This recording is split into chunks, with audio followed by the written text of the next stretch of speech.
Muchas gracias, buenos días, damas y caballeros. Yo tengo que disculparme, yo voy a hablar en inglés el día de hoy.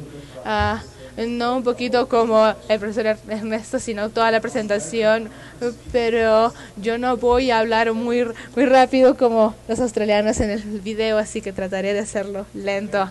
Es un gran honor y privilegio, primero que nada, ser invitado en este hermoso país y hablar en esta muy importante conferencia. Muchas gracias al comité organizador por su invitación tan amable y a mis colegas en Worley Parsons TWP en Lima para permitirme hablar a su nombre. Así que muchas gracias. Yo voy a hablar sobre lo que es el diseño subterráneo y la planificación. Voy a hablar, pasaba la mayoría parte de mi carrera, 17 años diría yo, trabajando en lo que son minas subterráneas, tanto en operaciones, en proyectos y en servicios técnicos. Así que voy a hablar básicamente en lo que es roca dura, en lo que minas subterráneas. Y esos son algunos de los contenidos de los que voy a hablar. Voy a hablar un poco sobre lo que es el ciclo de planificación de la mina y darles algunos ejemplos. Entonces, simplemente en cuanto a lo que son las tendencias de minería subterránea, entonces creo que estamos en una situación un poco difícil en el último año en cuanto a lo que son los precios de los commodities. Los márgenes son bastante cerrados, tanto para lo que son las minas operativas y en los proyectos. Creo que he pasado la mayoría de mi tiempo trabajando en proyectos donde cada vez menos proyectos están siendo aprobados. Muchos de ellos están puestos en espera. El acceso al financiamiento es difícil. Después de la crisis económica hay menos inversionistas que estén interesados en proyectos mineros y los yacimientos subterráneos cada vez están más profundos y por lo tanto se vuelven más costosos.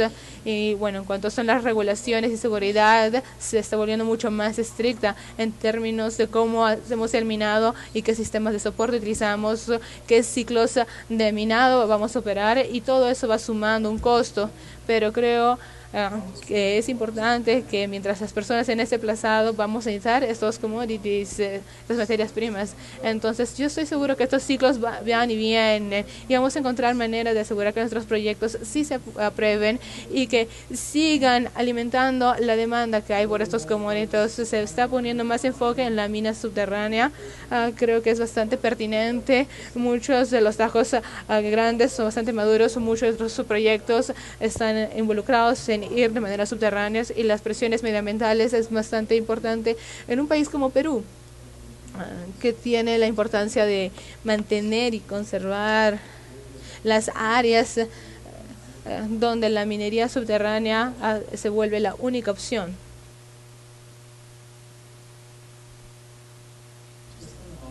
Entonces, en cuanto a lo que es el ciclo de minado, particularmente una mina subterránea puede durar por unos 20, 30, 40 años. Yo solía trabajar en una mina que tenía ya 50 años.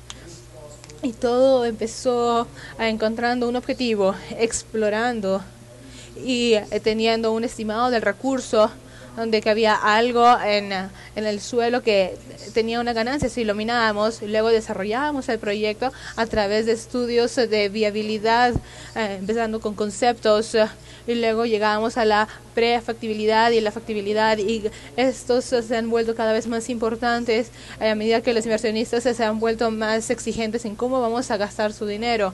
Ellos decían algún tipo de prueba de que realmente podamos hacer dinero con esto, así que los estudios de proyectos se están volviendo bastante detallados. Si el estudio de proyectos indica que la mina va, entonces empezamos a la etapa de construcción de la mina. Es un diseño detallado y también con la construcción del proyecto. Y por supuesto se construye la mina y puede operar por una gran cantidad de años hasta que pasemos a la etapa de cierre. Y creo que esta gráfica es un poco complicada, pero está tratando de indicar que tenemos costos que están aumentando en el azul, y hemos encontrado nuestros recursos y empezamos a desarrollar las minas. Entonces el costo empieza a subir, pero ahí está el valor. En donde tenemos un valor significativo es entre la etapa de exploración y la parte de estudio del proyecto. Entonces ahí podemos tener este estimado del recurso y convertirlo en una solución con la cual podemos trabajar. Entonces es una etapa muy importante del ciclo de la vida del proyecto. Entonces hablamos un poco sobre el ciclo del proyecto. Las personas llaman a diferentes estudios de concepto, estudios de escritorio, lo que sea, evaluaciones preeconómicas, dependiendo de dónde esté, lo llaman diferentes, pero el rol de este estudio de concepto es tomar este estimado de los recursos, este cuerpo mineral que se ha encontrado y poner un diseño práctico para probar si es que este proyecto tiene potencial o no. Es importante darle a los inversionistas un entendimiento de qué es lo que se va a necesitar si es que continuamos desarrollándolo o si es algo de lo que debamos dejar de lado. Y ellos también tienen que empezar a ver lo que nosotros llamamos fallas fatales. En otras palabras, cosas que podrían causar que el proyecto no haya, cosas como temas medioambientales, por ejemplo. Yo estaba leyendo en un periódico hace un par de días o algo así sobre una mina de cobre ora, o una planta de mina en Alaska, donde Anglo American han decidido que ya no van a continuar, no por motivos económicos, sino porque conseguir la autorización medioambiental sería muy difícil. Si este estudio del concepto dice que el proyecto da promesa, entonces pasamos al estudio de prefactibilidad. Y para mí este estudio es posiblemente la etapa más importante. Es la opción de las opciones, es la etapa de opciones, donde vemos todas las opciones posibles, métodos de minado, de cómo vamos a tener acceso a este cuerpo mineral, con rampas, con declines, y después para determinar una sola opción que se va a utilizar para desarrollar el proyecto. Con esta opción única, si el proyecto se dice que es factible, entonces pasamos a la etapa de factibilidad para hacer la ingeniería, para tener un estimado del costo que sea bastante preciso. Entonces la prefactibilidad es donde se da la mayor parte de todo lo que es pensar, y la parte de factibilidad es la ingeniería, prepararnos para la ejecución, y es muy importante. Entonces solían ser las compañías más grandes que pasaban por estas etapas, pero ahorita la mayoría de compañías e inversionistas están insistiendo que nosotros sigamos estos procesos. Un estudio de concepto puede demorar unos 3 meses, la prefactibilidad usualmente es un proceso de 6 meses y la etapa de factibilidad es de un proceso de 9 a 12 meses dependiendo de la complejidad del proyecto. Normalmente es dinero muy bien gastado. No digo eso porque mi compañía nos gusta que las personas gasten dinero en esto, pero evita gastar dinero en lugares equivocados, o cuando ya se empieza a gastar el dinero, cuando empieza la etapa de construcción. Regresando a lo que es la planificación de la mina, entonces, bueno, esto es un equipo típico. Tenemos el project manager, tenemos el clúster de minería, tenemos los geólogos, los ingenieros geotécnicos, los ingenieros mineros, y tenemos lo que es el planificador de la mina. Es muy importante en cada uno de los escenarios que he descrito. Es un plan virtual de mina. No ha ocurrido nada porque este plan tiene que poner un proyecto para poder convencer a alguien de que así va a ser la mina, así se va a ver. Basados en cómo salga este plan de minado, los ingenieros van a diseñar la infraestructura para poder hacer lo que las personas de la minera desean, en la cantidad de toneladas, transportar las personas, transportar las máquinas, transportar los materiales, y finalmente vamos a ver los costos que va a tomar hacer todo esto. Entonces la mina y el plan de minado van justo al frente de este proyecto, al comienzo. Entonces, ¿cuáles son los factores de éxito claves? Algunos son bastante obvios. Y el primero, y estoy seguro de que usted ha escuchado esto, y los estudiantes seguramente también, cada vez que van a una clase, la calidad y la cantidad de los inputs. En otras palabras, tienen que asegurarse que tengamos suficiente información para cada etapa del estudio, o para una mina que ya está operativa, a poder planificar para futuro. Si tenemos un tajo geológico a unos cuantos metros, solamente uno no es información muy útil. Entonces, tener mucha información es bastante útil. También es importante para los ingenieros mineros y planificadores mineros entender lo que yo hablo de la cadena de valores, cómo es que todos estos inputs se van correlacionando con los outputs, con las salidas. Entonces, si cambian lo que se ingresa, ¿cómo cambia lo que vamos a producir? Y eso requiere mucha habilidad. Ahora, la experiencia y el talento de estos días, hacemos mucha planificación de minería utilizando unos software muy bonitos. Ya hemos visto algunas imágenes muy simpáticas, les voy a mostrar otras más, pero realmente poder utilizar el software es algo muy importante. Pero lo más importante es tener la experiencia y habilidad minera, entender la operación minera, es entender el ciclo minero, es entender las condiciones en las cuales van a trabajar las personas, es entender el equipo que se va a utilizar. Esas limitaciones son importantes para tenerlas en cuenta cuando uno hace el plan de una mina. Muchas veces he visto planes que funcionan muy bien en el papel, pero no funcionan de manera subterránea. Es muy importante la integración del equipo. El planificador de la mina tiene que tener una interacción con los geólogos. Los geólogos tienen que entender los cuerpos minerales. El plan tiene que entender todo esto y ponerlo en números. Los ingenieros geotécnicos hemos visto algunos de los inputs cruciales, qué tamaño de excavación, qué métodos de minados, qué sistemas de soporte son los que se necesitan. Antes de continuar con la planificación del minado, necesitamos saber eso. Y también el ingeniero minero tiene que ver cuál es el método de minado y la extracción, los ciclos y también la selección del equipo. Todo eso es muy, muy importante. Tenemos que ser consistentes en cómo aplicamos los criterios de diseño. Si estamos desarrollando un túnel a 100 metros al mes, entonces no podemos cambiarlo a 150 o 200. Tiene que ser un plan consistente de cómo vamos a irnos desarrollando. Y lo más importante, tenemos que hacer un benchmark de esas operaciones. Tienes que continuamente estar viendo operaciones similares y entender que lo que está funcionando el día de hoy no necesariamente va a ser lo que va a funcionar dentro de 2 años. Hemos visto en nuestra industria, en la industria sudafricana minera, de que la productividad de las tasas mineras se están retrocediendo, no está mejorando debido a las regulaciones, seguridad de las condiciones. Entonces no podemos utilizar un version que funcionó hace 10 años atrás al día de hoy. No funciona porque hay muchos temas con los que ahora tenemos que lidiar. Entonces, un poco más de estos inputs. Cuando hablamos de geología, tenemos inputs económicos, que es el modelo de ley. Tenemos un modo bloque, donde construimos un modelo que diseña un grado en cada parte de la mina. Tenemos la geología estructural. Tenemos que entender las propiedades físicas del macizo rocoso, tenemos que entender la estratigráfica. Si vamos a poner un shaft a 100 metros, entonces tenemos que entender que los primeros 100 metros son arena y arcilla, y tenemos que saber eso porque va a afectar nuestro plan de mina. Desde la perspectiva geotécnica, ya hemos escuchado algunos de los que son los ratings de rocosos maquizos, soportes de soporte, tamaños de excavación, todos estos. Si es que encontramos lo que es roca o no, tenemos que diseñar según esto qué tipo de tasas de extracción vamos a esperar, dónde tenemos que poner pilares. Todo eso es importante. Ventilación, muy, muy importante.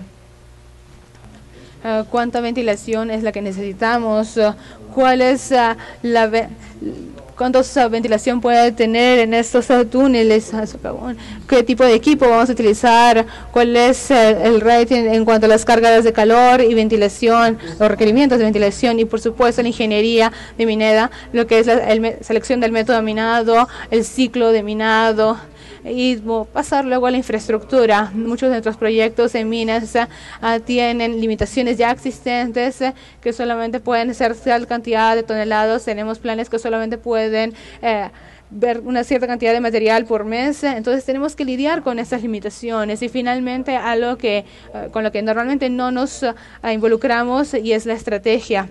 Es donde ¿Cuál es el objetivo de esta operación de la mina? ¿Es a corto plazo? ¿Es a largo plazo? ¿Queremos hacer dinero rápido? ¿Cuál es la exposición en cuanto al riesgo?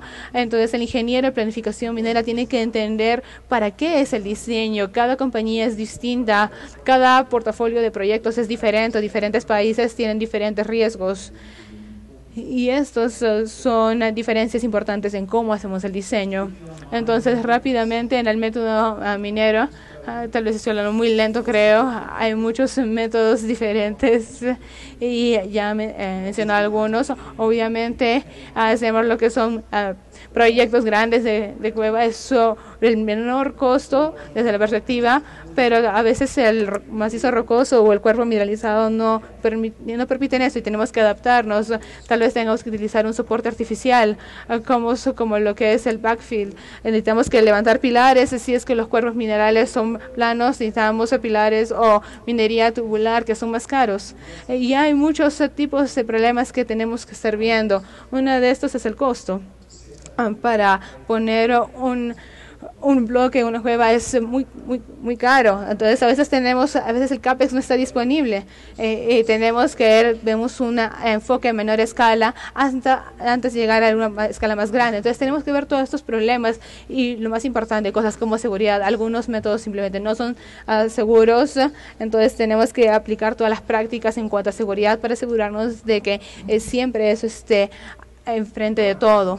Otra de las cosas es la disponibilidad de talento. No todos los métodos funcionan bien para una ubicación. Si tenemos un proyecto de mina de oro que estamos haciendo en la República Democrática del Congo, realmente que ha estado en lo que es guerra civil por muchos años y no hay suficiente talento disponible, entonces tenemos que adaptar nuestro método de minado para poder incorporar expertos y personas y mecanización. Pero más adelante nos gustaría utilizar esta fuerza de trabajo ya que empiecen a adquirir ese conocimiento y eso es algo que tenemos que empezar a llevar. Las metodologías de acceso para mí es muy importante. ¿Cómo llegamos ahí? Tenemos nuestra mina subterránea, tenemos un cuerpo mineral que tiene 1000 metros abajo, tenemos muchas opciones de cómo llegar ahí, tenemos las rampas, podemos poner fajas transportadoras ahí, tenemos rampas que le encantan a los australianos, ustedes ya han visto que les gusta hacer las rampas, son muy populares y a los sudafricanos les gusta utilizar piques y utilizamos muchos piques y hay muchas maneras de desarrollar estos.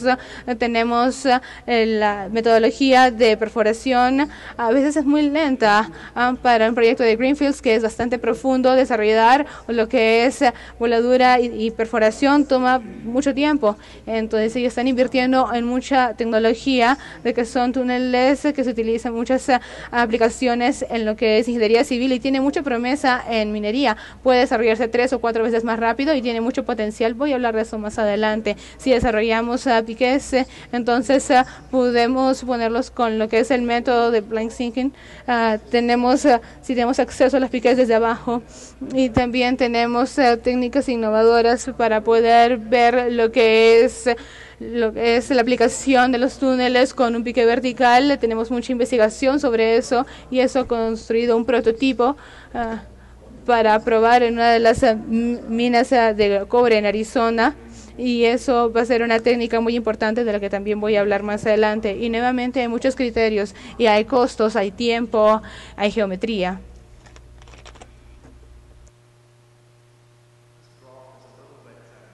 Este gráfico está un poquito crudo, pero explica que lo que son los métodos de perforación y voladura. El de arriba se muestra en una rampa, son como unos 10 grados y muestra a medida que la mina se vuelve más profunda. Entonces este método ya no es económico, a diferencia a lo que es una máquina de túnel que pone un pique y se vuelve mucho más rápido a medida que la profundidad es más es mayor. Tenemos también lo que son piques tradicionales. Tradicionalmente vemos 2,5 metros al día en un pique convencional. Lo que tenemos, un pique puede ser hasta 3-4 veces más rápido si hacemos la técnica de manera correcta. Entonces, a medida que llegamos a más profundidad, tenemos que ver métodos innovadores para llegar ahí con mayor rapidez, porque como les dije al comienzo, en un proyecto, muchos de ellos simplemente no tenemos la inversión porque toman demasiado tiempo. Entonces, un poquito más de la tuneladora. Estaba viendo esto en Australia, una conferencia. Esta gráfica son los kilómetros por año que se han ido desarrollando con estas tuneladoras en la industria de ingeniería civil. Y ven que es exponencial, empieza muy lento, pero de pronto empieza a ir muy rápido. Entonces, ahorita se hacen 240 kilómetros en las aplicaciones de ingeniería civil, y creo que realmente está dándonos la pauta para la ingeniería minera, y obviamente es mucho más rápido, y las aplicaciones en ingeniería civil dicen 30 o 40 metros al día. Yo generalmente utilizo 15 metros al día en la mayoría de mis aplicaciones en la perspectiva minera, que se considera bastante conservador. Pero obviamente es mucho más seguro y te da una base y más soporte para un túnel, y puede equipar todo el soporte que el profesor anterior nos mostró, estas mallas, el concreto, los pernos, todo es parte de eso, y realmente me emociona mucho eso. Y bueno, tenemos que ponernos al día en la minería, y la industria tiene que verlo para los nuevos proyectos, pero también para el desarrollo en el declive, para también lo que es desarrollo plano.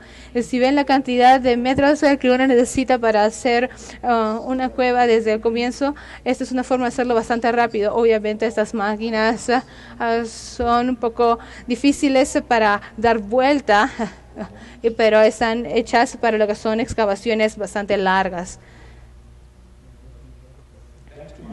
Regresando a la planificación minera, estoy viendo una de las herramientas de software. No voy a hablar mucho de ellas porque posiblemente hay muchos de los proveedores aquí y no quisiera tener una demanda de ninguno de ellos antes de ir a casa.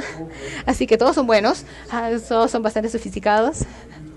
Todos han mejorado mucho con los años, estas minas subterráneas, y yo les voy a mostrar algunas imágenes de estas.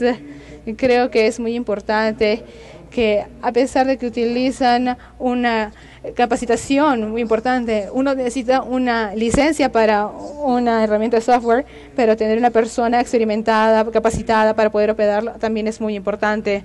Y creo que eso no es algo que se pueda hacer un outsource como parte de la operación de minera. Yo creo que uno tiene que tener un lazo muy cercano. Acá hay algunas imágenes. Esta es una mina de oro bastante grande, que es bastante larga, y la escogí porque es uno de los proyectos de minas bastante largos. Podrán ver que está produciendo casi 1 millón de onzas al año, una mina de oro bastante grande. Y el plan de diseño muestra el desarrollo en bloques por años, y el stopping viene acá. Y ahora es importante saber que este es el plan de la vida. Uno está planificando toda la mina, pero el planificamiento mensual envuelve una planificación de 6 meses y anual. Uno vuelve a hacer todo este plan de la mina por año, calibrando los modelos a medida que uno va. Entonces es muy importante dividirlo en diferentes pasos más cortos. Aquí tenemos también otro ejemplo de una mina aurífera, y lo he puesto aquí justamente porque tenemos aquí un desafío técnico bastante grande. Estamos hablando de más de 3 metros bajo tierra, es bastante profundo y tiene unas fallas bastante grandes, diques enormes en la zona circundante.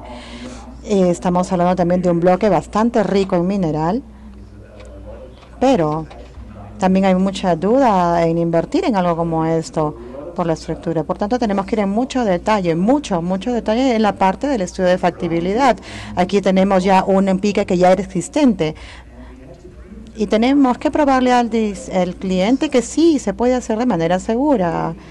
y por tanto se hace una planificación muy detallada, todos los meses avanzando en grids o cuadrículas de 10 por 10 metros en toda esta zona, para que sea factible técnicamente y también financieramente. Se tiene que hacer con muy buena planificación de mina y con buen software. En términos de producción, pueden ver aquí un diagrama de una mina a largo plazo. Y aquí tenemos otro ejemplo. Tenemos aquí también varios criterios de diseño de mina. Aquí el ingeniero de minas o el planificador está dándonos una serie de datos para el diseño. Y con eso justamente sale este resultado, el desarrollo, todo lo que es el tajeo, la infraestructura, todo lo que se requiere. Y toda la parte de los resultados, todo lo que son los metros del tajeo, de desarrollo, etcétera. Aquí pueden ver también que ya tengo la luz que se está prendiendo, me tengo que apurar. Y aquí tenemos otro buen ejemplo. Aquí tenemos una mina en África Occidental. Y aquí podemos ver se está utilizando una metodología de open stopping o tajeo abierto en subniveles, que cada vez se está volviendo más caro, porque tienen que también estar más desarrollo fuera del cuerpo mineralizado. Por lo tanto, necesitamos encontrar otra metodología de minado, pero también va a requerir también un retiro longitudinal que también va a necesitar desarrollo en el cuerpo mineralizado. Aquí podemos ver una parte en la que tenemos que demostrar en una situación virtual que tenemos que utilizar uno u otro método como el mejor. Ahorita está justamente en ejecución allá en Ghana. Y aquí tenemos otro ejemplo. Este de aquí es un poco distinto porque lo que vemos aquí es una commodity que no es muy común aquí, que es manganeso, que se suele utilizar en siderúrgicas o fabricación de acero. Generalmente en China, clientes chinos, japoneses, hindúes, ellos compran. Tenemos en Sudáfrica la mayor cantidad de manganeso. ¿Y qué cosa es lo distinto acá? Es muy fácil de minar. Tenemos aquí un cuerpo mineralizado bastante fuerte en formación. Podemos colocar todo el soporte ya visto en la presentación anterior, pero la demanda aquí es para diferentes tipos de productos con diferentes proporciones entre acero y manganeso en el material, con diferentes tamaños de partícula. Así que tenemos que diseñar la mina para poder producir distintos productos con diferentes silos, con diferentes stockpiles, y por tanto tenemos un resultado de producción bastante complejo con diferentes productos, lo que significa que la planificación de mina va a ser muy complicada. Finalmente, aquí podemos ver algo que hace mi compañía. Generalmente son los piques verticales con infraestructura, y se puede ver ahí la complejidad de toda la zona del pique, con como pueden ver todos los diferentes niveles de producción en el pique. El planner en este caso ha diseñado todo hasta el fondo, y toda la parte de manipulación de roca, el bombeo, todo esto tiene que estar cerca y tiene que ser estable al mismo tiempo. Como pueden ver, se ve como si fuera una especie de plato de fideos, pero para mí, aunque no lo crean, es bastante preciso. Aquí podemos ver un ejemplo típico de minado de block caving, que llega hasta la parte de abajo, subterráneo, y pueden ver todo el desarrollo que se necesita para poder mantenerlo estable, bastante caro y complicado, pero ya una vez establecido ya puede uno realmente operar con bajo costo. Aquí vemos el mismo proyecto desde otra perspectiva. Y aquí tenemos también otro proyecto local. Finalmente, aquí mi colega Jorge justamente ha estado trabajando en este proyecto. Aquí podemos ver una mina en la que tenemos la parte de la planta que se encuentra subterránea. Desde el punto de vista ambiental, está diseñada la parte chancadora subterránea, lo cual tiene un cuerpo mineralizado a la vez bastante complicado, muy interesante. Aquí vemos un video que también estuve viendo, con bastantes aplicaciones, con un par de métodos de minado que se han tenido que utilizar. Para poder terminar con esta parte, y les agradezco su atención. Aquí tenemos toda la parte subterránea, y creo que tenemos que comprender que las cosas están cambiando y vamos a ver cada vez más mecanización y más automatización para tratar de hacer que los proyectos y las operaciones sean más efectivas, lo cual no quiere decir que vamos a sacar a la gente, pero sí tenemos que mejorar la productividad. En lo que se refiere a la excavación de piques y de túneles, para mí es lo mejor. He trabajado con un par de empresas para ver aplicaciones de minado y creo que es bastante importante hacer esto. Y obviamente también todo lo que es las presiones de seguridad y ambientales, esas no van a desaparecer, cada vez habrá más. Además, también habrán presiones de margen. Además, necesitamos mejor calidad en el diseño y la planificación. Además, como sabemos, también hay mucho dinero que se tiene que invertir en el entrenamiento de las personas para poder recuperar sus habilidades y poder realmente así tener un mejor enfoque. Como conclusión, nuevamente, el diseño de mina y la planificación es esencial y ha avanzado bastante en lo que es herramientas, pero tenemos que asegurarnos que también tengamos las habilidades, lo cual es igualmente importante. Nosotros somos tan buenos como nuestros operadores.